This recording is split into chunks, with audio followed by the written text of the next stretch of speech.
প্রশমন তাপের মান প্রায় সমান এবং এর গড় মান হচ্ছে -57.34 কিলোজুল। কত ভাই? 34 কিলোজুল। এবার বিষয়গুলো একটু দেখব। এটা হচ্ছে তীব্র অ্যাসিড, যেটি জলীয় দ্রবণে সম্পূর্ণরূপে কি হয়ে গেছে? আয়নিত হয়ে গেছে। এটি হচ্ছে তীব্র ক্ষার, যেটি জলীয় দ্রবণে সম্পূর্ণরূপে কি হয়ে গেছে? আয়নিত হয়ে গেছে। তাহলে তীব্র অ্যাসিড সম্পূর্ণভাবে আয়নিত, তীব্র ক্ষার সম্পূর্ণভাবে কি? আয়নিত। আয়নিত হওয়ার পর তাদের মধ্যে যদি কি হয়? বিক্রিয়া হয়, তখন কি হয়? এখানকার H প্লাস আর এখানকার OH মাইনাস মিলে এখন কি উৎপন্ন করে? H2 পানি উৎপন্ন করে। আর এখানকার Na প্লাস এখানকার Cl মাইনাস বিক্রিয়া করে সোডিয়াম ক্লোরাইড উৎপন্ন করে। কথা কি ক্লিয়ার? বুঝাতে পারছি? কোনো সমস্যা আছে? না। অর্থাৎ এক্ষেত্রে সত্যিকারের বিক্রিয়া হলো একটি H প্লাস আর আরেকটি OH মাইনাস বিক্রিয়া করে কি উৎপন্ন করে? H2। তাহলে টোটাল ওই যে স্যার শুরুতে দেখাইছিলাম তাপটা উৎপন্ন হচ্ছে কেন? H প্লাস আর OH মাইনাস মিলে কি উৎপন্ন হচ্ছে? এই সত্যিকার প্রশমন বিক্রিয়া হচ্ছে কি? এটি। এবং এটিতে যে তাপটা উৎপন্ন হচ্ছে সেই তাপটাই হচ্ছে কি? 57.34। এরপর আসো আমরা এখানে আরেকটা প্রশ্ন দেখি। দুর্বল অ্যাসিডের ক্ষেত্রে মানটি কমে যায় কেন? দুর্বল অ্যাসিডের ক্ষেত্রে আসলে মানটি প্রথমে 57.34 উৎপন্ন হয়। দেখো, দুর্বল অ্যাসিডের ক্ষেত্রে প্রথমে H প্লাস আর OH মাইনাস মিলে যখন কি উৎপন্ন করে? H2 পানি উৎপন্ন করে, তখন কিন্তু 57.34 কিলোজুল তাপ কি হয়? উৎপন্ন হয়। কিন্তু অ্যাসিড যেহেতু দুর্বল, অ্যাসিড আয়নিত হয়ে ভালোভাবে H প্লাস আয়ন কি করতে পারে না? প্রোভাইড করতে পারে না। অ্যাসিড আয়নিত হয়ে ভালোভাবে কি প্রোভাইড করতে পারে না ভাই? H প্লাস আয়ন প্রোভাইড করতে পারে না। যখন H প্লাস আয়ন প্রোভাইড করতে পারে না, তখন কি হয়? CH3COOH, CH3COOH। তো ইথানোয়িক অ্যাসিড এটি যদি আয়নিত হয়, আয়নিত হয়ে উৎপন্ন করবে ইথানয়েট আয়ন এবং সেই সাথে উৎপন্ন করবে কি? H plus ion. Ethanoic acid এটা আয়নিত হয়ে ইথানয়েট আয়ন এবং কি উৎপন্ন করে? H প্লাস আয়ন উৎপন্ন করে। সবাই বুঝতে পারছি? বুঝতে পারছো? আচ্ছা, এখানে এই যে H প্লাস আয়নটা কি উৎপন্ন হয়েছে? ইথানোয়িক অ্যাসিড থেকে যে H প্লাস আয়ন উৎপন্ন হয়েছে, এই যৌগটিকে বিয়োজিত হইতে হয়েছে না? ওই বিয়োজিত হওয়ার সময় সে 2.2 কিলোজুল তাপ শক্তি কি করে ফেলে? শোষণ করে ফেলে। শোষণ করার কারণে এই 57.34 থেকে কত বাদ যায়? 2.2 বাদ যায়। তাহলে মানটা কিছুটা কি হয়ে যায়?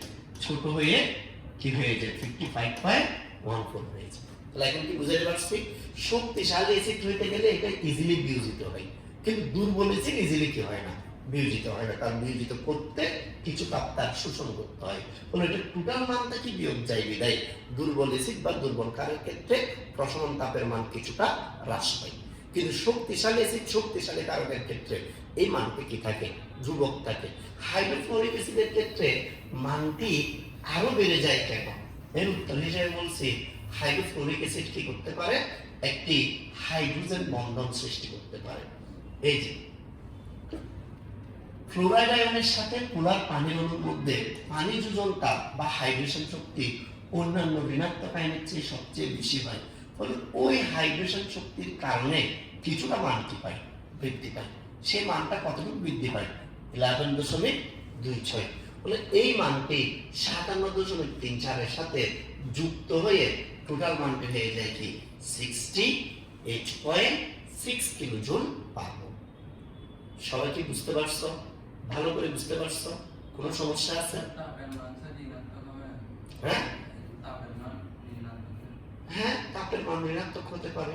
উৎপন্ন হলে তখন নেগেটিভ, আর শোষণ করলে তখন কি? পজিটিভ। নেগেটিভ পজিটিভ দিয়ে বোঝাচ্ছে উৎপন্ন হচ্ছে নাকি তা শোষিত হচ্ছে, সে বিষয়টাকে বোঝাচ্ছে। এরপর আসো আরেকটি প্রশ্ন আছে, এর নাম হচ্ছে ল্যাভোইশিয় ও ল্যাপ্লাসের সূত্র। তোমাদেরকে কিছুক্ষণ আগেও বলছি, আমি বলছি আমি যা পড়াচ্ছি এগুলো নোট করতে পারলে ভালো, কিন্তু আমি এত ফাস্ট আগাচ্ছি এখানে তুমি নোট করার কোনো কিনে সুযোগ নেই। তাহলে অ্যাট লিস্ট কোন প্রশ্নটা পড়াচ্ছি প্রশ্নগুলো মার্ক করে রাখতে পারো। এটা কিভাবে কাজে আসবে তুমি বুঝতে পারবে যে এই টপিকগুলো সবচেয়ে কি গুরুত্বপূর্ণ। রিভিশনের সময় স্যার এই টপিকগুলো বেশি আলোচনা করছে, তার মানে প্রশ্ন এখান থেকেই হয়। কথা ক্লিয়ার? বুঝতে পারছি? এখন আমাদেরকে বলছে ল্যাগুসিও ল্যাপ্লাসের সূত্র। আসলে ল্যাগুসিও ল্যাপ্লাসের সূত্রের মূল কনসেপ্টটা কি একটু বুঝাই তোমাদেরকে। মনে করো এটা একটা তাপ উৎপাদী বিক্রিয়া, কপার অক্সিজেন দ্বারা জারিত হয়ে কপার অক্সাইড উৎপন্ন করে, ফলে ডেল্টা এইচ বা তাপের পরিমাণ হয় -157 কিলোজুল। সবাই বুঝতে পারছো? আবার বলছি, কপার অক্সিজেন দ্বারা জারিত হয়ে কপার অক্সাইড উৎপন্ন করে, ফলে ডেল্টা এইচ এর মান পাওয়া যায় -157 কিলোজুল। এখন এটি তো সম্মুখ বিক্রিয়া, সম্মুখ বিক্রিয়ার ফলে 157 কিলোজুল পার মোল তাপ কি হয় উৎপন্ন হয়। এরপর আসো আমরা যদি বিক্রিয়াটা প্যাচমের দিক থেকে করি, তাহলে কপার অক্সাইড এটি বিয়োজিত হয়ে কপার আর কি উৎপন্ন করে অক্সিজেন উৎপন্ন করে, ফলে এটাও কি বিক্রিয়া হিসেবে কাজ করে, তাপহারে বিক্রিয়া হিসেবে কাজ করে। কথা কি বুঝতে পারছো? বুঝতে পারছো? আচ্ছা, তাহলে এটি একটি সম্মুখ বিক্রিয়া, সম্মুখ বিক্রিয়ায় তাপ উৎপন্ন হয়েছে বলে এটা কি কি বিক্রিয়া? তাপ উৎপন্ন। আবার একই বিক্রিয়াটি তাহলে এই সূত্র কি বলতেছে? বলছে সম্মুখ বিক্রিয়া যদি তাপ উৎপাদী হয়, পশ্চাৎ বিক্রিয়াটি কি হবে? তাপহারী হবে। সম্মুখ বিক্রিয়ার ফলে যে পরিমাণ তাপ উৎপন্ন হবে ওই যৌগটি ভেঙে উপাদানগুলো আলাদা হয়ে গেলে সেই পরিমাণ তাপ কি হবে? শোষিত হবে। এটাই হচ্ছে ল্যাভোইসিয়ে ও ল্যাপ্লাসের সূত্র। পারবেন? পারবেন? এবার আসেন আমরা আরেকটি সূত্র নিয়ে আলোচনা করব। এই সূত্রটি হ্যাসের সূত্র নামে কি পরিচিত। হ্যাসের সূত্রটা কি? হ্যাসের সূত্রটা বলতেছে যে বিক্রিয়া এক ধাপও হতে পারে, একাধিক ধাপও হতে পারে। কথা বুঝিয়ে, রাসায়নিক বিক্রিয়া, রাসায়নিক বিক্রিয়া এক ধাপে সংঘটিত হতে পারে, আবার বিক্রিয়া একাধিক ধাপেও কি হতে পারে? সংঘটিত হতে। এখন বিক্রিয়া এক ধাপে সংঘটিত হবে নাকি একাধিক ধাপে কি হবে? সংঘটিত হবে। এটা আমরা কিভাবে বুঝব? বিক্রিয়া এক ধাপে সংঘটিত হবে নাকি একাধিক ধাপে কি হবে? সংঘটিত হবে। এটা আমরা কিভাবে বুঝব? এটার ক্ষেত্রে সিস্টেম হচ্ছে, মনে করো এ নামের একটি বিক্রিয়ক আছে, এই বিক্রিয়কটি সরাসরি বিক্রিয়া করে সি নামে একটি উৎপাদ উৎপন্ন করছে। এ বিক্রিয়ক বিক্রিয়া করে সি নামের একটি উৎপাদ যদি উৎপন্ন করে, এই ক্ষেত্রে বিক্রিয়াটি কয় ধাপে সংঘটিত হয়েছে দেখি বলো তো ভাইয়া? এ বিক্রিয়া করে সি উৎপন্ন করে, বিক্রিয়াটি কয় ধাপে উৎপন্ন হয় বলো দেখি? এক ধাপে সি উৎপন্ন করছে। তাহলে বলতেছে এই যে এ থেকে সি উৎপন্ন হলো, সি উৎপন্ন হলো, তাহলে কিছু পরিমাণ নিশ্চয়ই কি উৎপন্ন হয়েছে? তাপ উৎপন্ন হয়েছে বা তাপ শোষিত হয়েছে, কিছু না কিছু একটা তো কি হয়েছে। এখন ওরা বলতেছে যদি বিক্রিয়া করে, মনে করেন প্রথমে বি করলো, এরপর সে বি বিক্রিয়া করে কি সি উৎপন্ন করলো, তাহলে এ দুই ধাপে কি উৎপন্ন করতে পারছে? সি উৎপন্ন করতে পারছে। তাহলে এটার নাম হচ্ছে প্রথম ধাপ, এটার নাম হচ্ছে কি দ্বিতীয়। তাহলে বলছে এই দুই ধাপেও তো কিছু না কিছু পরিমাণ তাপের পরিবর্তন হবে, এবং এই মানটি হবে এক ধাপে বিক্রিয়াটি সংঘটিত হলে যতটুকু তাপ উৎপন্ন হয়, বিক্রিয়াটি যদি দুই ধাপে হয় টোটাল উৎপন্ন তাপের পরিমাণ কি থাকবে? সেম থাকবে। মানে বিষয়টি এরকম, তুমি মনে করো একটা কোর্সে ভর্তি হইলে, একটা কোর্সে ভর্তি হইলা, তো তুমি বলবো যে আমি টাকা সব এক ধাপে দিয়ে দিব, এককালীন দিয়ে। তো ওরা তোমাকে অফার করলো যে কোর্স ফি হচ্ছে 10,000 টাকা। কত টাকা? তো তুমি বললা যে না না আমি কোর্স ফি কয়বারে দিব? ওরা বলছে তাও কয় টাকা? আপনি প্রথমে 5,000 দেন, এরপরে 5,000 দেন। আপনি প্রথমে 6,000 দেন, এরপরে কি দেন? আপনি প্রথমে 3,000 দেন, এরপরে 7,000 দেন। কোনো সমস্যা নাই, কিন্তু টাকা 1 পয়সাও কি কমবে। কথা কি বুঝতে পারছি? বুঝতে পারছেন এখন? এটার মানে হচ্ছে হ্যাসের সূত্র, যে বিক্রিয়া এক ধাপে সংগঠিত হলে তাপের যে পরিবর্তন ঘটে, বিক্রিয়াটি যদি একাধিক ধাপে সংগঠিত হয় তাহলে তাপের পরিবর্তন ধ্রুবক থাকবে। এই জন্য এর নাম হচ্ছে ধ্রুব তাপ সমষ্টিকরণ সূত্র। সমষ্টি কেন? এই সবগুলোর যোগফল ওই মানটির কি হবে? সমান হবে। যেমন আমি একটি উদাহরণ দিয়ে কি বুঝাতে পারি।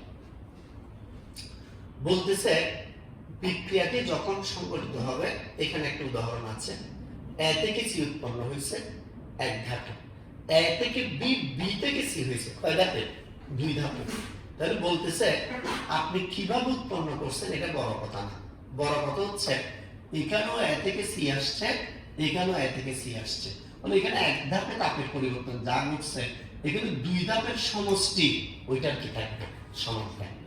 এই জন্য এর নাম হচ্ছে ধ্রুব তাপ সমষ্টিকরণ সূত্র। কথা কি ক্লিয়ার? আমরা এখানে একটা উদাহরণ দিয়ে বিষয়টাকে বোঝানোর কি করছি, চেষ্টা করছি। কিরকম? আমরা বলতেছি, মনে করেন কার্বন সরাসরি অক্সিজেনের সাথে বিক্রিয়া করে কি উৎপন্ন করে? কার্বন ডাইঅক্সাইড উৎপন্ন করে। কার্বন সরাসরি অক্সিজেনের সাথে বিক্রিয়া করে কি উৎপন্ন করে ভাইয়া? কার্বন ডাইঅক্সাইড উৎপন্ন করে। তো এখন যে কার্বন ডাইঅক্সাইড উৎপন্ন করে, তো সেটা কিরকম?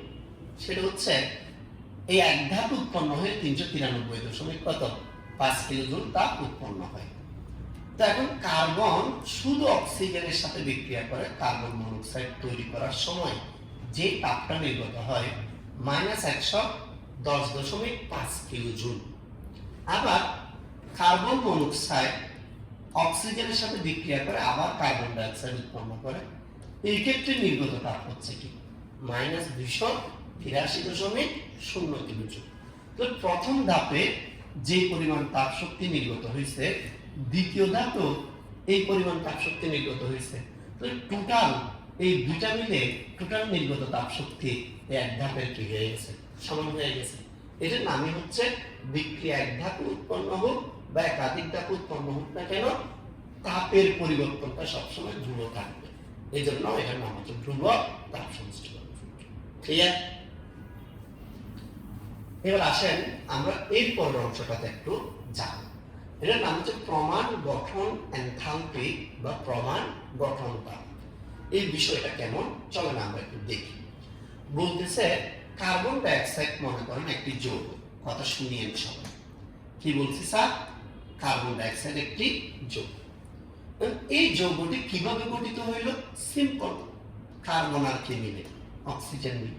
তাহলে কার্বন আর অক্সিজেন মিলে কার্বন ডাইঅক্সাইড গঠিত হতে যে একটা তাপের পরিবর্তন ঘটছে, সেটার নামই হচ্ছে কি? প্রমাণ গঠন তাপ। কথা ক্লিয়ার? স্যার ক্যালসিয়াম কার্বনেট ভেঙে ক্যালসিয়াম অক্সাইড আর কার্বন ডাইঅক্সাইড হয়েছে, এখানেও তো কার্বন ডাইঅক্সাইড পাওয়া গেছে, তাহলে এখানকার তাপটাকে কি প্রমাণ গঠন তাপ বলা যাবে? উত্তর হচ্ছে না। তাহলে প্রমাণ গঠন তাপ হইতে গেলে কি হইতে হবে? যে যৌগটি আছে সেই যৌগের মধ্যে পরমাণু আছে কার্বন আর কি অক্সিজেন, তাদের সরাসরি বিক্রিয়া কি হইতে হবে? যৌগ উৎপন্ন হইতে হবে। তখন শুধু কি পাওয়া যাবে? প্রমাণ গঠন তাপ পাওয়া যাবে। প্রমাণ অবস্থা মানে 25 ডিগ্রি সেলসিয়াস বা 298 কেলভিন তাপমাত্রা ও 1 অ্যাটমসফিয়ার চাপে যখন ঘটনাটি ঘটবে, সেই তাপটার নাম হবে কি? প্রমাণ গঠন। আবার এক্সাম্পল দিচ্ছি, H2O। আপনি পানির প্রমাণ গঠন তাপ বের করতে চাচ্ছেন, তার মানে হচ্ছে পানি উৎপন্ন করতে হবে কার কাছ থেকে? হাইড্রোজেন আর হাইড্রোজেন আর অক্সিজেনে পানি যখন উৎপন্ন হবে, তাহলে সে তার উপাদানগুলো থেকে সরাসরি উৎপন্ন হচ্ছে। তাহলে এই ক্ষেত্রে যে তাপটা পাচ্ছে এটাই কি? তার প্রমাণ গঠন। আপনি অন্য জায়গা থেকেও পানি পেতে পারেন, আপনি হাইড্রোজেন পারঅক্সাইডকে ভাঙলেও কি আসতেছে? পানি আসতেছে, বাট এটা একটা বিক্রিয়া তাপ হবে, বাট এটা পানি কি হবে না? প্রমাণ গঠন তাপ হবে। তো প্রমাণ গঠন তাপ কাউন্ট করা যায় শুধুমাত্র তার উপাদানগুলো থেকে যখন কি যৌগটি উৎপন্ন হয় তখন। কার্বন ডাইঅক্সাইড থেকে উৎপন্ন হবে কার্বন আর অক্সিজেন থেকে, পানি থেকে উৎপন্ন হবে হাইড্রোজেন আর অক্সিজেন থেকে, মিথেন থেকে উৎপন্ন হবে কার্বন আর হাইড্রোজেন থেকে, উপাদানগুলি থেকে। তখন প্রমাণ গঠনটা পাওয়া যায়। ক্লিয়ার? Concept clear? মৌলগুলোর ক্ষেত্রে কোনো প্রমাণ গঠন তাপ নেই। তোমাকে যদি বলি যে অক্সিজেনের গঠন তাপ কত, তুমি বলবে যে 0। ঠিক আছে, সে নিজে নিজে সে তার আরেকটা মৌলের সাথে মিলে নেয় না, অক্সিজেন অক্সিজেন, এই জন্য তাদের ক্ষেত্রে মানগুলো হিসাব করা হয় না। এখানে আমরা বিষয়টা লেখার কি করছি, চেষ্টা করছি। চলেন কিছু ম্যাথমেটিক্যাল প্রবলেম আপনাদেরকে একটু দেখাই দিব। কিরকম কি বলছে আগে ভালো করে বুঝেন ভাই, ভালো করে বুঝে নিন। বলছে প্রমাণ অবস্থায় এটার ম্যাথের উপর কোনো প্রভাব নেই। কার্বন ডাইঅক্সাইড এটা একটি যৌগ, পানি এটা একটি যৌগ, এর গঠন এনথালপি যথাক্রমে -393.5 কিলোজুল এবং 286 কিলোজুল। 25 ডিগ্রি সেলসিয়াস তাপমাত্রায় তরল ইথানলের দহন বিক্রিয়ায় এনথালপি 1366.9 কিলোজুল হলে তরল ইথানলের গঠন তাপ বা গঠন এনথালপি কি করো নির্ণয়। সবাইকে বুঝতে পারছো? ভালো করে বুঝতে পারছো? চলো, এটা হচ্ছে ইথানল, এটাকে আমরা অক্সিজেনের সাথে বিক্রিয়া করে কার্বন ডাইঅক্সাইড আর কি পাইছি, পানি পাইছি। আচ্ছা, এখানে যে তাপটা পাইছি এটা কি কার্বন ডাইঅক্সাইডের গঠন তাপ পাবে? এটা কি পানির গঠন তাপ পাবে? এটা কি ইথানলের গঠন তাপ পাবে? তাহলে এটা কি হচ্ছে বিক্রিয়া তাপ।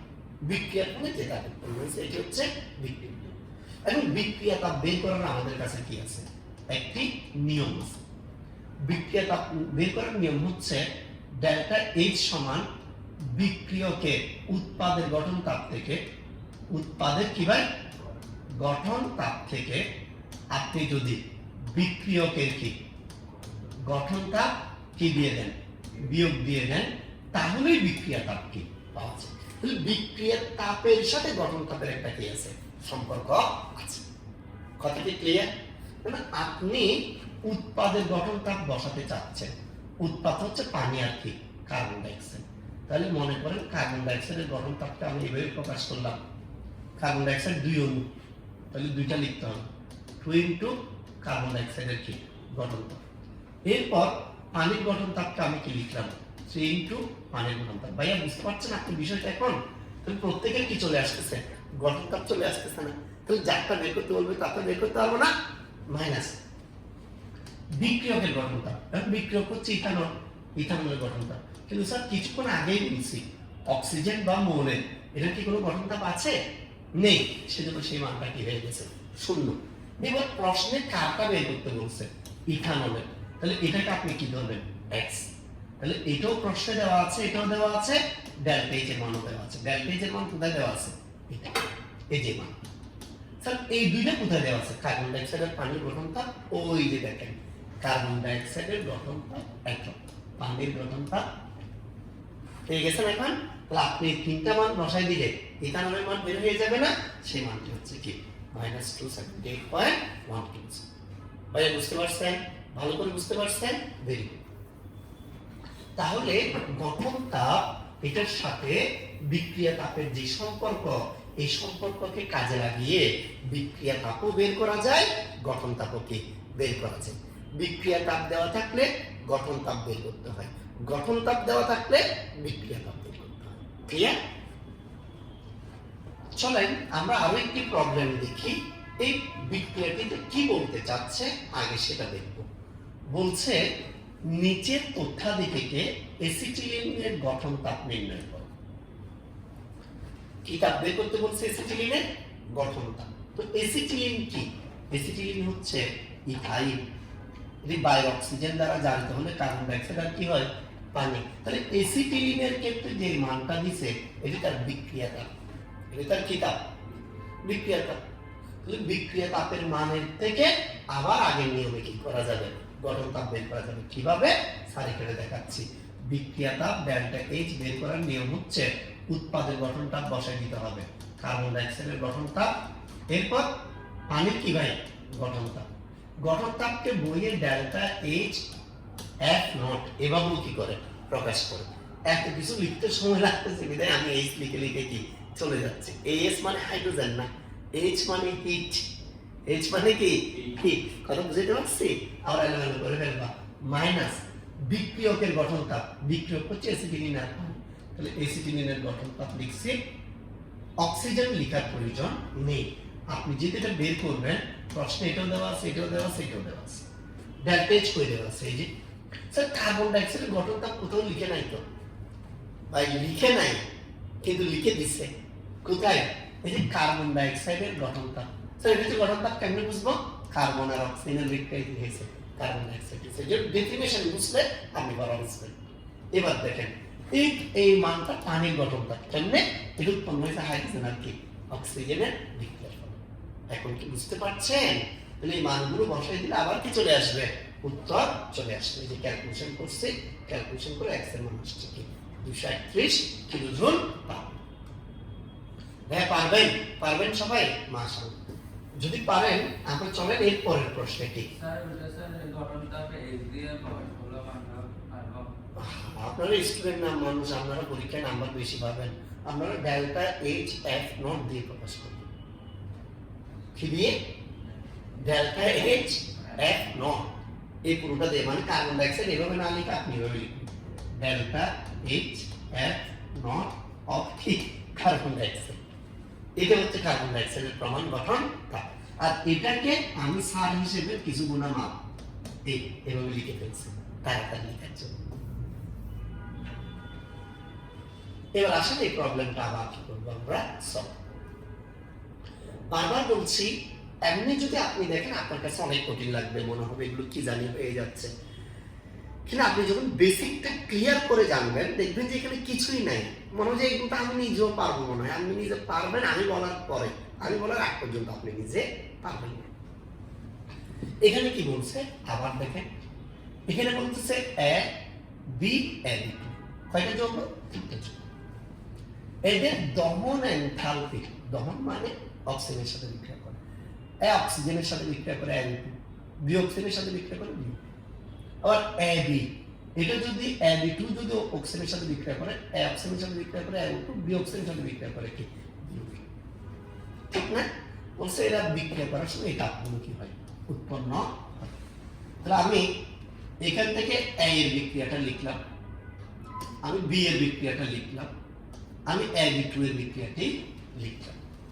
আমি জানতে চাচ্ছি তারা কি বলতে চায়।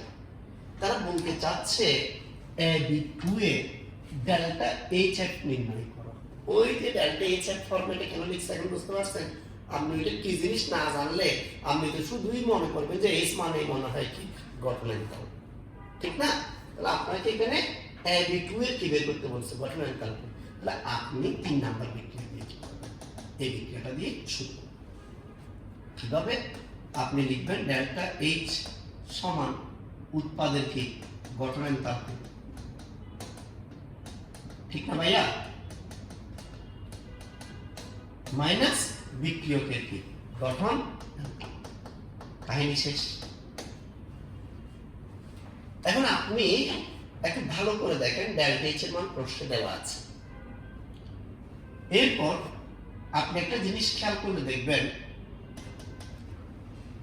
L2 এর মান প্রশ্নে দেওয়া আছে, BU2 এর মান প্রশ্নে, তিনটা বসাই দিলে এটার মান বুঝতে পারছেন? একদম পাল্টাবা। যদিও বইয়ে এটা ভিন্নভাবে কি ম্যাথটা ওনারা করছে, ভিন্নভাবে করছে না, করছে ভিন্নভাবে, আপনি চাইলে এভাবে করতে পারবেন, কিন্তু আমি যেটা দেখাইছি ওই নিয়মটা কি আছে সহজ আছে। এরপর যৌগের গঠন তাপ থেকে কি তাপ নির্ণয়, বিক্রিয়া তাপ নির্ণয়, এটা তো কিছুক্ষণ আগে দেখানো।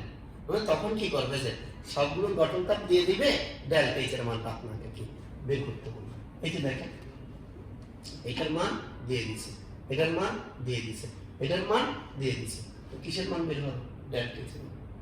এটাকে আলাদা এফোর্ট দেওয়ার দরকার আছে? এগুলো কিন্তু আজকেই প্র্যাকটিস করতে হবে। আপনি গিয়ে আবার 6 মাস পরে প্র্যাকটিস করলে এই প্র্যাকটিসের কোনো গুরুত্ব থাকবে না। এবার এখানে আমরা আরেকটি ম্যাথ দেখতে পাচ্ছি, চলেন এই ম্যাথমেটিক্যাল প্রবলেমটা কিভাবে সলভ করবো একটু শিখেন। বলছে 2 কার্বন বিশিষ্ট দুটি হাইড্রোকার্বন। হাইড্রোকার্বন মানে হাইড্রোজেন আর কার্বন দ্বারা গঠিত যৌগগুলোর নাম হচ্ছে কি হাইড্রোকার্বন। 2 কার্বন বিশিষ্ট হাইড্রোকার্বন কারা? C2H6 C2H2 C2H4 এদের সবার নাম হচ্ছে কি 2 কার্বন বিশিষ্ট হাইড্রোকার্বন। এটা না মিথেন, এটা না মিথিন, এটা না মিথাইল। ইথেন, ইথিন, বুঝতে পারছেন? বুঝতে পারছেন ভাই? আচ্ছা, তো বলছে 2 কার্বন বিশিষ্ট দুইটি হাইড্রোকার্বন PO/Q যথাক্রমে sp3 ও sp2 সংকরিত। এই যৌগটি sp3 সংকরিত, এই যৌগটি sp সংকরিত, এই যৌগটি sp2 সংকরিত। তাহলে সংকরণ থেকে বুঝে গেছে প্রশ্নে কোন দুটি যৌগের কথা বলতেছে। বুঝতে পারছেন এখন? নয়তো আমি তিনটা নিয়ে একটা দুয়াশার মধ্যে থেকে যেতাম, কিন্তু ওরা সংকরণ করে আমাকে বাঁচাই দিয়েছে। আগে স্টুডেন্ট প্রশ্ন করলো যে স্যার এটার যে sp3 সংকরণ করছে আপনি কেমনে বুঝছেন? অ্যালকেন কার্বন কার্বন একক বন্ধন হলে sp3, কার্বন কার্বন ত্রিবন্ধন হলে sp, কার্বন কার্বন দ্বিবন্ধন হলে কি sp। আমি যেগুলো না আমার তো এগুলো মনে নেই ভাই, একটু নিজের মান সম্মান রাখো।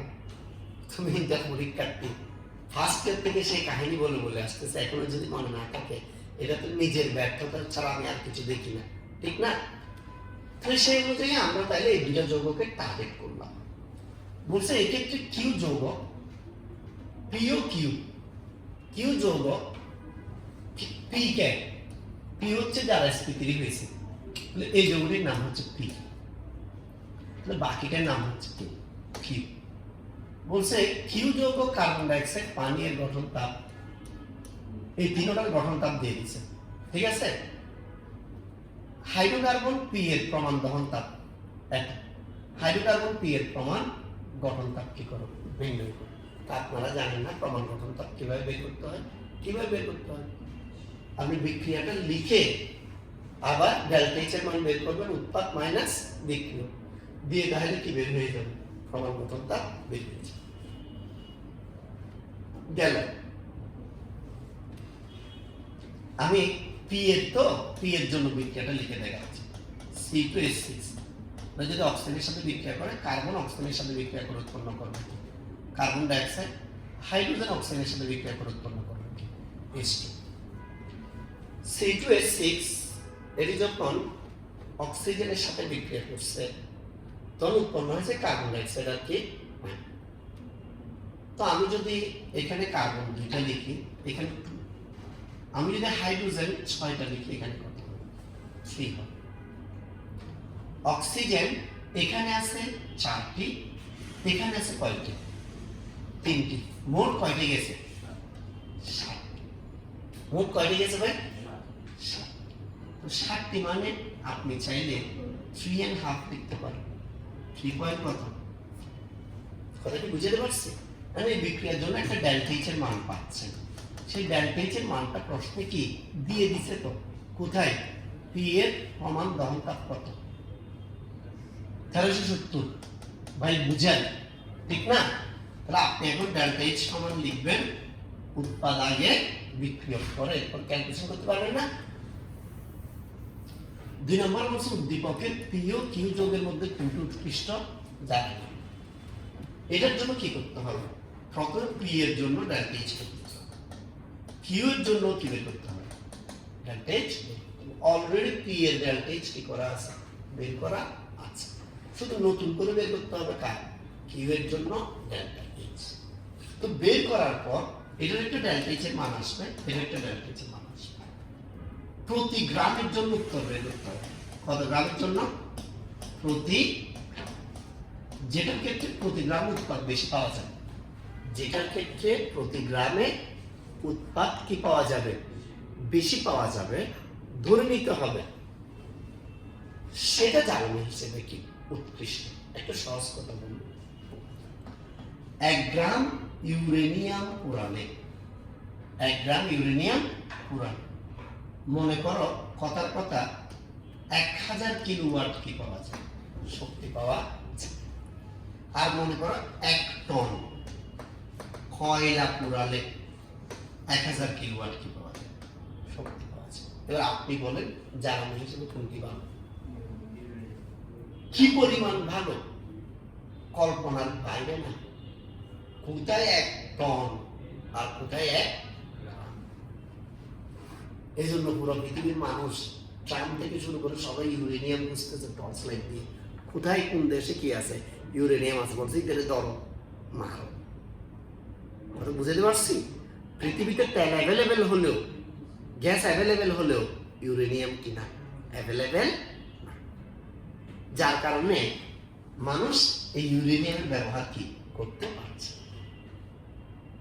ইউরেনিয়াম কোথায় পাওয়া যায়, এরকম কথা শুনতেছি আমরা, বাংলাদেশে ইউরেনিয়াম আছে মহেশখালীতে।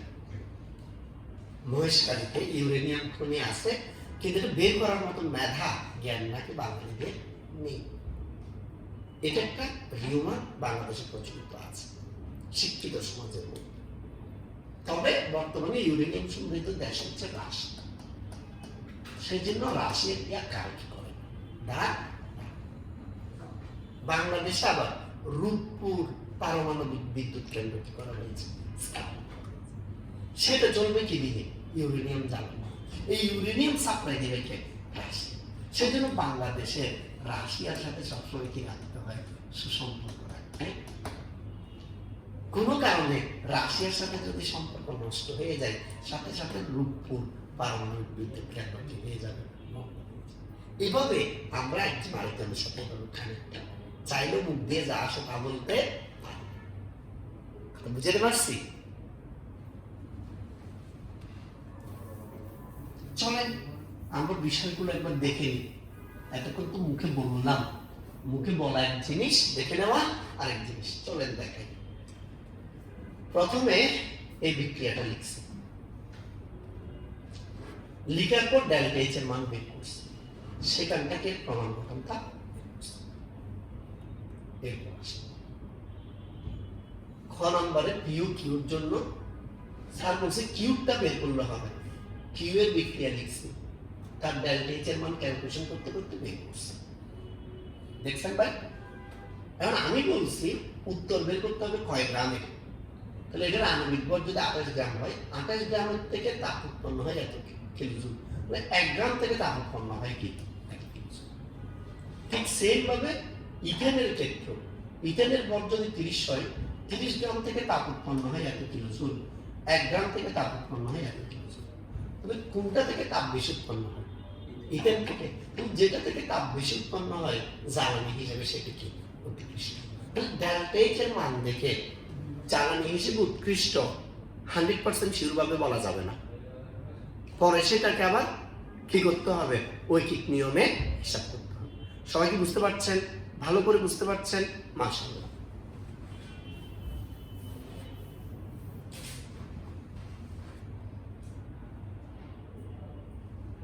এখানে বলছে মিথেনের দহন এনথালপি এত হলে 1500 কিলোজুল তাপ উৎপন্ন করতে কি পরিমাণ অক্সিজেন মিথেনের দহনে কি হবে প্রয়োজন।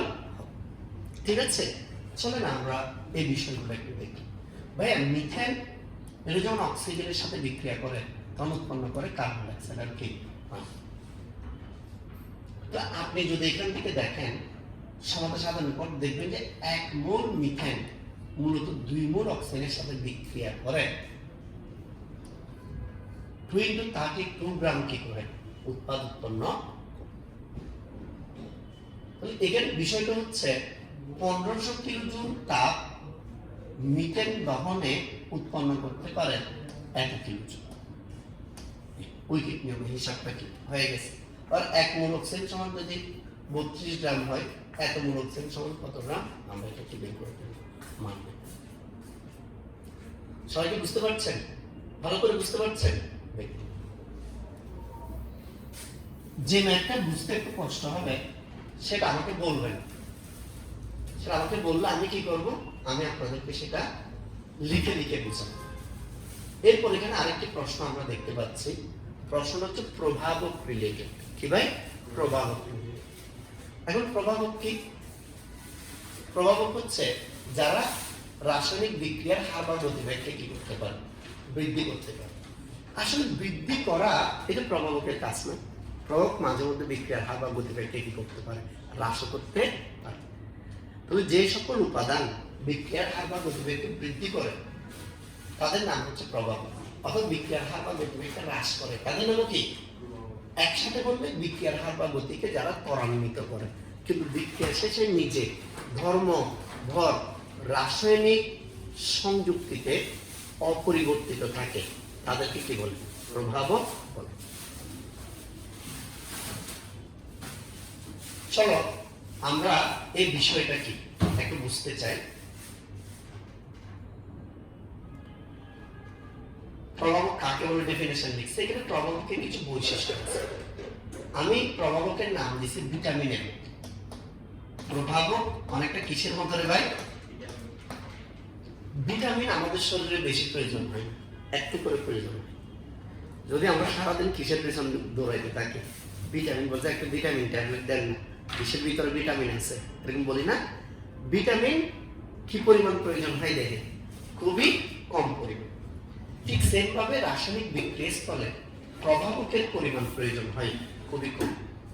অল্প পরিমাণ পদার্থ বিক্রিয়ার স্থলে উপস্থিত থাকলে এটা বিক্রিয়ার হার বা গতিকে কি করতে পারে, ত্বরান্বিত করতে পারে। আর এই প্রসেসটাকে আমরা কি বলছি বলেন না? এই প্রসেসটাকে আমরা বলছি প্রভাবন ক্রিয়া। তাহলে প্রভাবক এটি শুধু একটা নির্দিষ্ট বিক্রিয়ার জন্য নির্দিষ্ট প্রভাবক ব্যবহার করা যায়। প্রভাবক অল্প পরিমাণে বিক্রিয়াতে উপস্থিত থেকে বিক্রিয়ার হার বা গতিকে ত্বরান্বিত করতে পারে। প্রভাবক রাসায়নিক সাম্যাবস্থা কোনো কি করতে পারে না, পরিবর্তন করতে পারে। এগুলো সবগুলো হচ্ছে প্রভাবকের কি বৈশিষ্ট্য। এখানে আমরা লিখছি প্রভাবকের প্রকারভেদ। ধনাত্মক প্রভাবক মানে যারা বিক্রিয়ার হার বা গতিকে বৃদ্ধি করতে পারে। ঋণাত্মক প্রভাবক মানে যারা বিক্রিয়ার হার বা গতিকে হ্রাস করতে পারে। এরপর অটোপ্রভাবক মানে কি? অটোপ্রভাবক মানে কোন একটা বিক্রিয়ায় বাইরে থেকে আমরা প্রভাবক যোগ করব না। কি বলছি? বাইরে থেকে কোনো প্রভাবক যোগ করব না। বিক্রিয়া স্থলে যে পদার্থগুলো উৎপন্ন হবে তাদের মধ্য থেকে একজনকে প্রভাবক হিসেবে কাজ করা শুরু করে। মনে করো তোমরা 5 জন মিলে পাহাড়ে বেড়াতে যাচ্ছ। পাহাড়ে কি যাচ্ছ? 5 জনে ফ্রেন্ড হওয়ার কারণে তোমাদের মধ্যে কোনো কি নেই, লিডার নেই। মনে করে আমি সহ যাচ্ছি, তাহলে আমি লিডার হিসেবে কি করলাম, কাজ করলাম। বয়সে বড়, সিনিয়র, টিচার, কেমন? কেন? তোমার ফ্রেন্ড হওয়ার কারণে তোমাদের মধ্যে কোনো কি লিডার। এখন হঠাৎ করে দেখতেছ পাহাড়িরা অস্ত্র শস্ত্র নিয়ে কি আছে, দাঁড়িয়ে আছে। এই 5 জনের মধ্যে হঠাৎ একজন কি আসলো, সামনে এগিয়ে আসলো। বাকি 4 জন কোথায়? পেছনে দাঁড়িয়ে। এই একজন নিজেই কি হিসেবে কাজ করা শুরু করে দিয়েছে, লিডার হিসেবে কাজ করা শুরু করে দিয়েছে। তাকে কেউ লিডার বানায় নাই। সে অবস্থা বুঝে নিজের রিস্ক নিয়ে লিডারের দায়িত্ব কি শুরু করে দিয়েছে। কথা বুঝাতে পারছি? লিডারকে যে নিজে আগে বিপদে পড়ে, যে নিজে আগে কাদের মধ্যে কাজ তুলে নেয়, তার নাম কি? লিডার। না, আমাদের দেশে তো লিডার হতে চাই কাজ করানোর জন্য। কথা বুঝাতে পারছি? কিন্তু লিডার হচ্ছে যে রিস্ক নেয়। আমাদের দেশে লিডার কখনো মারামারিতে চায় না। মারামারি শুরু হলে লিডার তাড়াতাড়ি গাড়িতে উঠে কি হয়ে যায়, চলে যায়। ঠিক না? কিন্তু অ্যাকচুয়ালি লিডার হচ্ছে, এইকে তো লিডার কেউ বানায় নাই। সে যারা যাচ্ছিল তাদের মধ্যে থেকে একজনের ভূমিকা পালন করছে। ফলে একটা বিক্রিয়ায় আমরা যদি বাইরে থেকে প্রভাবক যোগ না করি, বিক্রিয়ার মধ্যে যারা উৎপন্ন হচ্ছে তাদের মধ্যে একজন প্রভাবক হিসেবে কাজ করলে তখন নাম হচ্ছে কি? অটো প্রভাবক। উদাহরণ দিচ্ছি, অক্সালিক অ্যাসিড, পটাশিয়াম পারম্যাঙ্গানেট আর সালফিউরিক অ্যাসিড। এটা কি জারণ বিজারণ? এটা কি বিক্রিয়া? এই জারণ বিজারণ বিক্রিয়ার হার এভাবে ধীরে ধীরে ধীরে ধীরে চলছে। বিক্রিয়াটা এভাবে চলছে। হঠাৎ করে দেখলাম যে বিক্রিয়ার হার বা গতিবেগ বেড়ে গেছে। তো আমরা জানি বিক্রিয়ার হার বা গতিবেগ বাড়ে, বিক্রিয়ার হার বা গতিবেগ বাড়ে কখন? যখন কি যোগ করা হয়? প্রভাবক যোগ করা হয়। কিন্তু আশ্চর্য ব্যাপার হচ্ছে আমরা এখানে কোনো কি যোগ করি নেই, প্রভাবক যোগ করি নেই। তো প্রভাবক যোগ না করার পরও এটি কিভাবে কাজ করলো? প্রভাব যোগ না করার পরেও এটি কিভাবে কাজ করলো? দেখা যাচ্ছে এদের বিক্রিয়ার ফলে এখানে ম্যাঙ্গানিজ 2+ নামের একটি যৌগ উৎপন্ন হয়েছে। ওই ম্যাঙ্গানিজ 2+ নিজে প্রভাবকের ভূমিকায় অবতীর্ণ হয়ে সে বিক্রিয়ার হার বা গতিকে বৃদ্ধি করা শুরু করছে। সবাই বুঝাতে পারছি? তাহলে যে সকল পদার্থ বিক্রিয়ার ফলে উৎপন্ন হয়ে নিজে প্রভাবক হিসেবে বিক্রিয়ার হার বা গতিকে বৃদ্ধি করতে পারে তারা মূলত কি হিসেবে কাজ করে? অটোপ্রভাবক বা স্বপ্রভাবক হিসেবে কাজ করে। এবার আসেন এরপরের অংশ দেখি, আবিষ্ট প্রভাবক। আবিষ্ট প্রভাবক কি? এখানেও মূলত আমরা বাইরে কোন প্রভাবক করি না, যোগ করি না। যেমন দেখো সোডিয়াম থাইসালফেট এই যখন একা একা থাকে এই কিন্তু অক্সিজেনের সাথে কি করে না, বিক্রিয়া করে। সোডিয়াম থাইসালফেট অক্সিজেনের সাথে কি করে? বিক্রিয়া করে। সোডিয়াম সালফাইড, সোডিয়াম সালফাইড অক্সিজেনের সাথে বিক্রিয়া। কিন্তু সোডিয়াম আর্সেনেট অক্সিজেনের সাথে কি করে না, কোনো বিক্রিয়া করে না। ঠিক আছে? এখন যদি সোডিয়াম সালফেট ও সোডিয়াম আর্সেনেট যদি কি থাকে, পাশাপাশি থাকে, সোডিয়াম সালফেটও আছে, সোডিয়াম কি আর্সেনেটও আছে, এই দুইটার মধ্যে সোডিয়াম সালফাইড যেটা আগে থেকে অক্সিজেনের সাথে বিক্রিয়া করে ফলে সে অক্সিজেন বিক্রিয়া করে সোডিয়াম সালফেটে পরিণত হয়। বাট সোডিয়াম আর্সেনেট তো কার সাথে বিক্রিয়া করে না, অক্সিজেনের সাথে বিক্রিয়া করে। বাট দেখা গেল সোডিয়াম আর্সেনাইড অক্সিজেনের সাথে বিক্রিয়া করে সোডিয়াম আর্সেনেটে পরিণত হয়। তো আমরা অবাক যে সোডিয়াম আর্সেনেট কিছুক্ষণ আগে কি করে নাই, বিক্রিয়া করে নাই কার সাথে, অক্সিজেনের সাথে। সে সোডিয়াম আর্সেনেট অক্সিজেনের সাথে বিক্রিয়া করবে না। বিষয়টা অবাক করে না? সে কেন বিক্রিয়া করলো? বলা হচ্ছে নিশ্চয়ই এই যৌগটি তাকে কি করছে, প্রভাবিত করছে বিক্রিয়া করার জন্য। এই যৌগটি তার জন্য কি হিসেবে কাজ করছে, প্রভাবক হিসেবে কাজ করছে। আমি এটা যারা বুঝে না তাদেরকে এইভাবে বুঝাই। মনে করো একটা মেয়ের নাম হচ্ছে সোনিয়া। সোনিয়ার বৈশিষ্ট্য হচ্ছে সে ছেলে দেখলে ছেলেদের সাথে কথাবার্তা বলতে খুব ভালো লাগে, ফ্রেন্ডশিপ করতে কি লাগে, ভালো লাগে, সে খুব আগ্রহী, নিজের থেকে গিয়ে ছেলের সাথে কি করে, ফ্রেন্ডশিপ করে। বুঝতে পারছি? আর একটা মেয়ে আছে যার নাম হচ্ছে মুনিয়া। এখন মুনিয়ার বৈশিষ্ট্য হচ্ছে সে লজ্জায় ছেলেদের সাথে কি বলতে পারে, কথা বলতে পারে। কথা ক্লিয়ার? ক্লিয়ার? এখন একদিন সোনিয়া আর মুনিয়া কি আছে, একসাথে বসে আছে।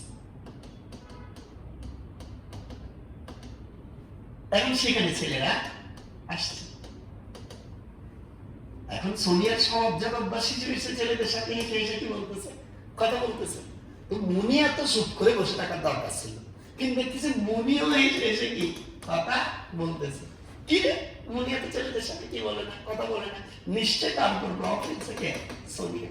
এই সোনিয়ার নাম হচ্ছে আবিষ্ট প্রভাবক, যার সংস্পর্শে থাকলে তোমার মধ্যে একটা কি চলে আসবে, পরিবর্তন চলে আসবে। এই জন্য ফ্রেন্ড নির্বাচন খুব গুরুত্বপূর্ণ। আমরা বন্ধু বা বান্ধবী নির্বাচন করি কিভাবে জানো? আমরা বন্ধু বা বান্ধবী নির্বাচন করি যার পাশে বসে কথা বলতে ভালো লাগলে ও আমার কি হয়ে যায়, বন্ধু হয়ে যায়। আজকে দেখি সে আমার কি ফ্রেন্ড। কিন্তু আমরা আমাদের স্টুডেন্টদেরকে সচেতনতার সাথে বন্ধু বা বান্ধবী নির্বাচনের পরামর্শ দিয়ে থাকি। তুমি যার সাথে বন্ধুত্ব করছো তার কাছে যদি খারাপ অভ্যাস থাকে, বদ অভ্যাস থাকে, 2 মাসের মধ্যে সেগুলো তোমার ভিতরে আসবে। আর তার মধ্যে যদি ভালো অভ্যাস থাকে 6 মাসের ভিতরে হয়তো তোমার ভিতরে আসবে। ভালো জিনিস তাড়াতাড়ি আসে না, তাকে কি লাগে, সময় লাগে। খারাপ জিনিস দ্রুত কি চলে আসে। এই জন্য আমি বলি প্রত্যেকের সার্কেলে একজন ব্রিলিয়ান্ট স্টুডেন্ট থাকতে হবে। তুমি চোখ বন্ধ করো, চোখ বন্ধ করে তোমার 5 জন ফ্রেন্ডের নাম বলো। 5 জনের ভিতরে বইটি টিকার মতো কেউ আছে কিনা দেখো। যদি না থাকে তাহলে তোমার ইন্টারমিডিয়েট লাইফ ববা। এটা তোমার অনেক বড় ব্যর্থতা। স্যার ওরকম কেউ আমার সাথে ফ্রেন্ডশিপ করে নাই, যে টাকা দিয়ে ফ্রেন্ডশিপ করতাম। ডেইলি 100 টাকা, তাও তুমি ওর সাথে ফ্রেন্ডশিপ করতে। সার্কেলে এরকম কেউ না থাকার মানে তুমি পিছিয়ে আসো। আছে যে তোমাকে নিয়ে নেপাল চলে যাবে, যে তোমাকে নিয়ে ক্যারিতে চলে যাবে, যে তোমাকে নিয়ে সিনেমা হলে চলে যাবে, যে তোমাকে নিয়ে কনসার্টে চলে যাবে, এরকম বন্ধু বান্ধবের কোনো কি নাই, অভাব নাই। কিন্তু তোমার শিক্ষা জীবন দেয়, তুমি একটা বই টিকবে এই টাইপের ছেলের সাথে কি করতে পারলে না, ফ্রেন্ডশিপ করতে পারলে না। একটি ডিএমসিতে টিকবে এই টাইপের একটা ছেলের সাথে ফ্রেন্ডশিপ করতে পারলে না। স্যার ওরা করতেছে না, যে ওরা কারোর সাথে কথাই বলে না, আসে চলে যায়। তুমি হঠাৎ করে ওকে এসে কিছু চকলেট গিফট করো, ও বলছে কেন রে দোষ? তুই বলবো যে আজকে আমার বার্থডে, যদিও তোমার আজকে কোনো কি বার্থডে না, তোমার মেন উদ্দেশ্য ফ্রেন্ডশিপ করা, বুঝতে পারছি? তুমি তাকে দুটো চকলেট দিয়ে দিলে, সে একটু করে তোমার প্রতি দুর্বল। 15 দিন পরে অল্প করে মিনারেল ওয়াটারের পানি এনে বলে যে এটা তোর জন্য জমজম কুপের পানি আনছে, নিয়োগ করে খাচ্ছে। দুষ্টুমি করে বলতেছে, কিন্তু তোমরা তোমাদের মতো করে প্ল্যান করবে, ধীরে ধীরে ধীরে ধীরে ফ্রেন্ডশিপ গড়ে উঠবে। গিফট ফ্রেন্ডশিপ স্ট্রং করার আরেকটা সিস্টেম। 2 বছর চলে গেল, লাইফ বরবাদ হয়ে গেল, একটা বই টিকার টাইপের কি নেই, তোমার ফ্রেন্ড নেই। ফ্রেন্ড তোমার উপর প্রভাব ফেলবে, ফ্রেন্ড তোমার উপর প্রভাব ফেলবে, ফ্রেন্ড তোমার উপর প্রভাব ফেলবে। সে প্ল্যান করলে তোমার প্ল্যান করতে ইচ্ছে করবে, সে কোচিং এ উঠতে তোমার কোচিং এ উঠতে ইচ্ছে করবে, সে বাসায় বললে তোমার সব বাদ দিয়ে তোমার বাসায় বুঝতে পারছি, সে তোমার উপর একটা প্রভাব ফেলবে। সুতরাং জীবনের সব লেভেলের ফ্রেন্ড রাখবা, খুব দামি যে ফেল করবে এরকম একটা ছিল ফ্রেন্ড রাখবা। তুমি জানো ইন্টার পাস করতে পারবে না, ইন্টার পাস করার যোগ্যতা এদের ভিতরে কি নাই, তারপরেও তোমার জানের জিগার কি দুষ্ট। কেন? কারণ মনে রাখবা তোমার বিপদে সবার আগে সে এগিয়ে আসবে, এগিয়ে আসবে। এরা খারাপ সময়ের জন্য এরা সবচেয়ে বেস্ট কি ফ্রেন্ড। বইটা যে লিখবে সে জিন্দগিতে আসবে না, সে মেসেজও দিবে না তোমাকে, তোমার এত বড় যে খারাপ সময় চলে গেছে সে মেসেজ দিবে না, তারপরও সে তোমার ফ্রেন্ড। কেন? কারণ ওর সাথে মিশলেই তুমি জীবনে বড় হইতে হয় এই বিষয়গুলো বুঝতে পারো। ওকে দেখলে তুমি বুঝো একটা মানুষ কি জঘন্য পরিমাণ পরিশ্রম করে পড়ালেখা করে, ওকে দেখলে তুমি ইন্সপায়ার হও। ওর সাথে ফ্রেন্ডশিপ করছো তোমার নিজের স্বার্থে, আর ওই যে যার সাথে যে ফেল করবে তার সাথে ফ্রেন্ডশিপ করছো স্বার্থহীন ভাবে। তুমি জানো ও কিছুই করতে পারবে না জীবনে, কিন্তু কিছুই করতে না পারবে না আবার ও জীবনে খারাপ সময় তোমার কে থাকবে, পাশে থাকবে। এরা হচ্ছে সেই পাগলগুলো যারা থাকে সৌদি আরব, বন্ধু কল দিছে সেই জন্য বাংলাদেশে চলে আসছে 15 দিনের জন্য। অথচ ওই 15 দিন এখানে থাকলে তার 1 লাখ টাকা কি হইতো, ইনকাম হইতো। ও এত হিসাব নিকাশ বুঝে না, সেই জন্য সে শিক্ষা জীবনে তেমন উন্নতি করতে পারে। বুঝতে পারছি বিষয়টা করে যারা বইটা টিকবে, যারা টিএমসিটা টিকবে, অধিকাংশ ছেলে মেয়ে স্বার্থপর, স্বাভাবিক স্বার্থপর বিদেশে এত আসছে, সে করা ছাড়া কিছু বুঝে না। বাসায় মেহমান অন্য রূপে কর্ম করতেছে, ওর কিছু যায় আসে, ও নিজের করতেছে। মেহমান নিজেই গিয়ে রুমে বলছে বাবা কেমন আছে, তুমি হলে তাড়াতাড়ি গিয়ে চা নাস্তা এনে গল্প সল্প করতে করতে পুরা বেলা কি করে দিছ, শেষ করে দিছ। ওই এগুলোর দাঁত দাঁড়ায় না। বুঝতে পারছি? প্রভাবক সহায়ক বা প্রভাবক প্রমোটর কি? প্রথমে মনে রাখতে, প্রভাবক সহায়ক বা প্রভাবক প্রমোটর নিজে কিন্তু প্রভাবক না, নিজে কিনা এই প্রভাবককে সাহায্য করবে। মনে করো পড়াশোনা একটা প্রসেস, এ ভাইয়া কি বলছি, পড়াশোনা একটা প্রসেস। পড়াশোনা নামে যে প্রসেসটা আছে, এই প্রসেসটা আপনাদের সামনে সহজ করার জন্য আমি আছি। আমি কেন কি হিসেবে কাজ করছি? প্রভাবক হিসেবে কাজ করছি। আমি নিজে কি হিসেবে কাজ করছি? আমি বুঝাইতে গিয়ে আপনাদেরকে আমার একটা স্মার্ট বোর্ড লাগছে, এই স্মার্ট বোর্ডটি কি হিসেবে কাজ করছে? প্রভাবক সহায়ক। আমি এটা ছাড়াও বুঝাতে পারবো, কারণ আমার একটু কষ্ট হবে, কিন্তু এটা থাকলে আমার বুঝাইতে কি হচ্ছে, কারণ লেখাগুলো উঠে যাচ্ছে, আমার লিখতে হচ্ছে না। বিক্রিয়াটা লিখতে হচ্ছে না। তাহলে বুঝতে পারছি? তাহলে আমি নিজের প্রভাবক আমাকে সহায়তা করার জন্য যে থাকবে তার নাম কি? প্রভাবক সহায়ক। নাইট্রোজেন হাইড্রোজেন বিক্রিয়া করে অ্যামোনিয়া গ্যাস উৎপন্ন করে, এই ক্ষেত্রে আয়রন জন্য প্রভাবক হিসেবে কাজ করে। কিন্তু সময়ের সাথে সাথে আয়রন কিছুটা দুর্বল হয়ে পড়ে, তখন গিয়ে এই মোলিবডেনাম তাকে কি করে? সাহায্য করা শুরু করে। এই জন্য মোলিবডেনাম হচ্ছে প্রভাবক। বুঝতে পারছেন?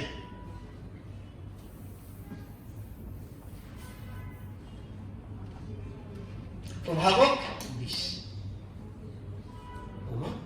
প্রভাবক বিষ মানে যে প্রভাবকের সংস্পর্শে থেকে প্রভাবকের প্রভাবক ক্ষমতা কি করে দিবে? নষ্ট করে দিবে, কমিয়ে দিবে। পড়াশোনা একটা প্রসেস। এই প্রসেসে আমি হচ্ছে কি? প্রভাবক। আমি কি? আমার হাতে আবার একটা কি আছে? মোবাইল আছে। কিছুক্ষণ পর পর মেসেজ আসতেছে, আমি দেখতেছি, আবার মেসেজ আসছে, তোমরা ডিস্টার্ব ফিল করছো, আনইজি লাগতেছে, এখন বিব্রত করছো, কিন্তু আমার সাথে কি নেই, খেয়াল আমি অন্য জগতে, হঠাৎ করে আমার কল আসছে, আমি ক্লাসে বলতেছে স্যার কি কমেন্ট শুরু করছে ক্লাসের কি মাঝখানে। এখানে মোবাইল এটি প্রভাবকের প্রভাবক ক্রিয়াকে বাড়াইছে নাকি কমাই দিচ্ছে? কমাই দিচ্ছে, ধ্বংস করে দিচ্ছে না। আমি যদি টানা 15 দিন এভাবে ক্লাস নিই, 16 দিনের দিন তোমার আর আসতে ইচ্ছে করবে?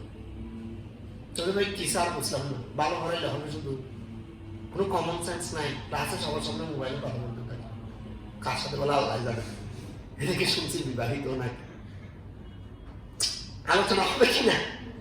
এই কিরে হবে না? তার মানে মোবাইল এখানে প্রভাবক হিসেবে কাজ করতেছে, প্রভাবকের প্রভাবন ক্ষমতাকে ধ্বংস করে দিচ্ছে। প্রভাবক যে একটা ক্যাপাসিটি আছে, ক্যাপাসিটিটাকে শেষ করে দিচ্ছে। ঠিক সেম ভাবে শুধু স্যারের ক্ষেত্রে মোবাইল দিস না, আপনি নিজের ক্ষেত্রে মোবাইল দিস না। স্যারের ক্ষেত্রে ভালো বুঝছেন, নিজের ক্ষেত্রে মানতে চাইবেন না। না না না, আমি মোবাইলটা ইউজ করি না তো স্যার, তাই না? পাশে থাকে না। আপনিও যখন পড়তে বসেন মেসেজ আসে, আপনিও যখন পড়তে বসেন কিছুক্ষণ পর পর ফেসবুকে কি হচ্ছে দেখতে চান। কি হয়েছে যে আপনি কি তারেক জিয়া, আপনি স্বরাষ্ট্রমন্ত্রী সালাউদ্দিন, না আপনি কে? আপনি কিছু না। আপনি ফেসবুকে পোস্ট দিল বাংলাদেশ চেঞ্জ হবে না, পোস্ট না দিলেও কি হবে না, চেঞ্জ হবে। আপনি শুধু নিজেকে চেঞ্জ করার কি করেন? চেষ্টা করেন, এটাই আপনার কাজ। এর বাইরে আপনার এক বাবার দাম স্যার তেল নাই যে বাংলাদেশে, তো আপনি কি করবেন? আপনি গিয়ে ইরান থেকে তেল নিয়ে আসবেন, তেল নিয়ে আসা আপনার দায়িত্ব। এটা জ্বালানি মন্ত্রী, জ্বালানি খাতে যারা কাজ করতে ওদের দায়িত্ব। আপনার এই মুহূর্তে একটাই দায়িত্ব, শুধু পড়ালেখা করা। যেটা দায়িত্ব সেই দায়িত্ব পালন না করে অন্যান্য দায়িত্ব পালন করার জন্য কি হয়ে যাচ্ছে? পাগল হয়ে যাচ্ছে। কিছুক্ষণ এর বিরুদ্ধে, কিছুক্ষণ ওর বিরুদ্ধে, কিছুক্ষণ এটা নিয়ে আলোচনা, কিছুক্ষণ এটা নিয়ে দুশ্চিন্তা, ওটা নিয়ে চিন্তা, এত কিছু আপনার মাথার ভিতরে ঢোকার দরকার নাই।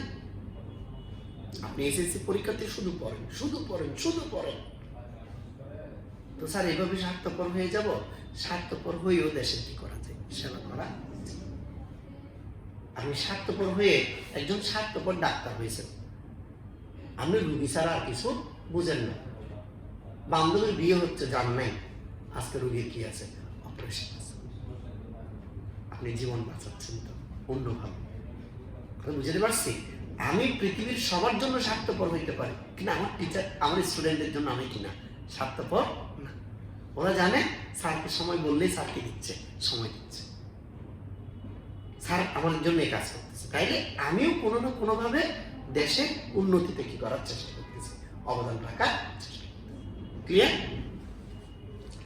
তাহলে এখানে মোবাইল কি হিসেবে কাজ করছে? প্রভাবক বিষ। বলতেছে সালফার ডাইঅক্সাইড অক্সিজেনের সাথে বিক্রিয়া করে সালফার ডাইঅক্সাইড। এক্ষেত্রে প্লাটিনাম কি হিসেবে কাজ করে? প্রভাবক হিসেবে কাজ করে। কিন্তু কোনো কারণে প্লাটিনামের সাথে যদি অল্প পরিমাণ কি যুক্ত থাকে, আর্সেনিক অক্সাইড, সেটি প্লাটিনামের প্রভাবন ক্ষমতাকে ধীরে ধীরে কি করবে? কমিয়ে দেবে। এই জন্য আর্সেনিক অক্সাইড এক্ষেত্রে কি হিসেবে কাজ করে? প্রভাবক বিষ হিসেবে কাজ করে। বুঝতে পারছেন? ভালো করে বুঝতে পারছেন?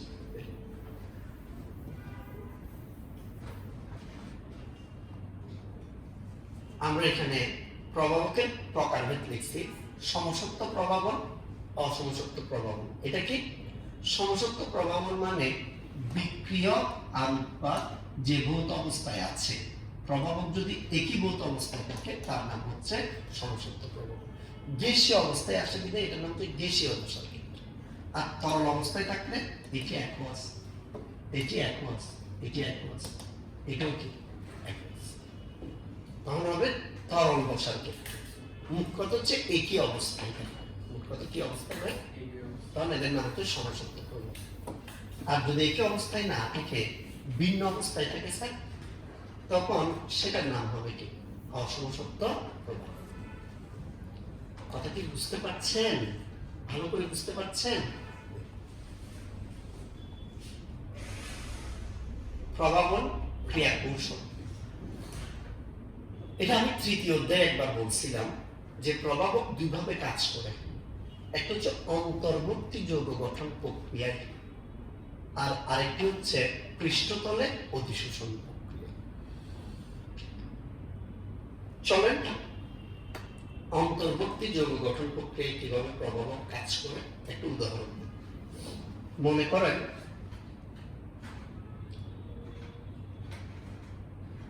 করেন শোনেন,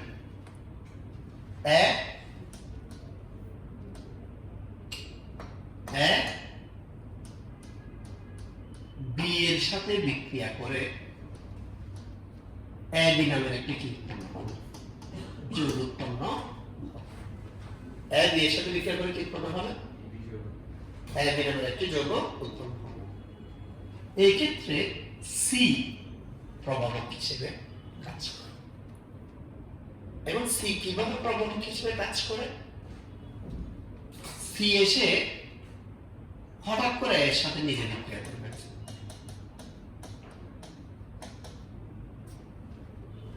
এখন সি যখন এর সাথে একটু মাখামাখি করতেছে, বি এর জ্বলতেছে, বি এর কি? কারণ ওরা একজনকে লাইক করাতে এ আর কে বি, হঠাৎ করে উড়ে এসে জুড়ে বসে গেল কে? সি।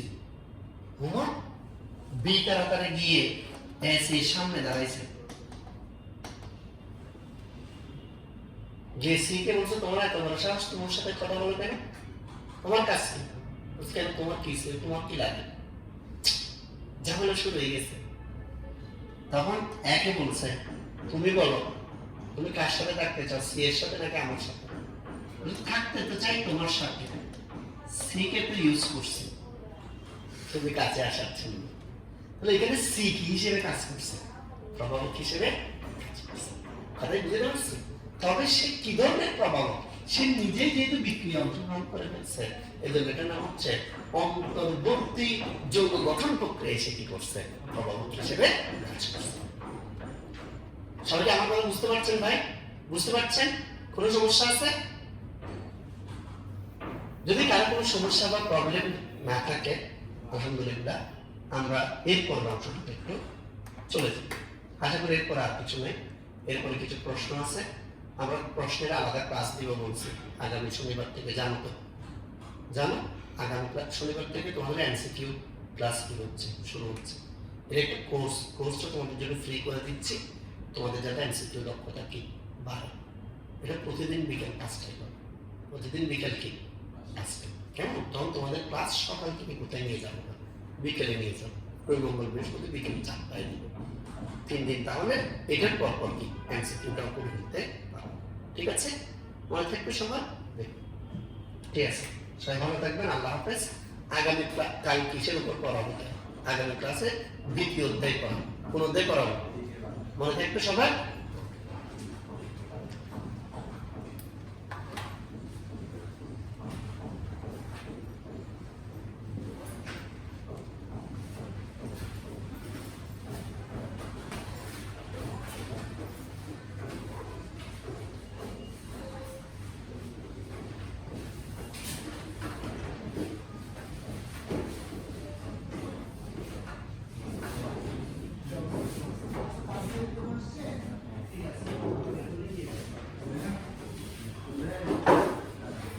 বুঝলেন